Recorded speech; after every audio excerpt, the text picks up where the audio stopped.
রাত্রিবেলা রাতের খাবারে রুটি বা পরোটা খেতে চান আর তার সাথে কি করবেন ভাবছেন?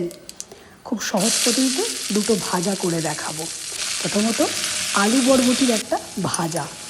বরবটি আমার খুব একটা পছন্দের সবজি নয়, তবুও সবজি যখন সব রকম সবজি খাওয়াটা ভীষণ শরীরের জন্য উপকারী। সব সবজিতেই কোনো না কোনো গুণ থাকে, সেই জন্য বরবটিটা আমাদের বাড়িতে প্রায় আনা হয় এবং কিভাবে খেলে একটু টেস্ট লাগবে বরবটির আমি সেটাই চিন্তা করি, কারণ বরবটিতে আমি কোনো রকম ইন্টারেস্ট পাই না।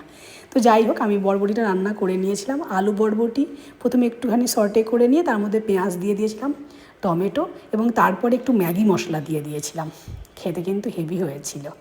আর আরেকটা পদ যেটা করতে পারি আমরা রাতের খাবারের জন্য, রুটি দিয়ে খাবার বা রুটি বা পরোটার সাথে, সেটা হলো ডিম আলু পেঁয়াজের ভুজিয়া। এটা সবাই করতে জানে, এটা খুবই সিম্পল ইজি রেসিপি, এর মধ্যে আর কিছু এক্সট্রা থাকে না। আর আমি চেষ্টা করি সব সময় যত কম মশলায়, যত কম কিছুতে, কম তেলে কম মশলায় রান্না করতে, কারণ বাড়িতে আমরা রেগুলার যে খাবারগুলো খাই সেগুলো যদি আমরা বেশি বেশি মশলা দিয়ে বেশি বেশি তেল দিয়ে খাই তাহলে তো কোনো মানেই হয় না।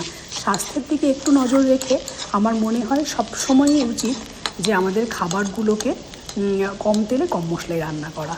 তো খুব সহজ এবং সিম্পল রান্না, ঝটপট খেয়ে নাও রাতে রুটি বা পরোটার সাথে, টেস্টিও লাগবে আবার হেলদিও।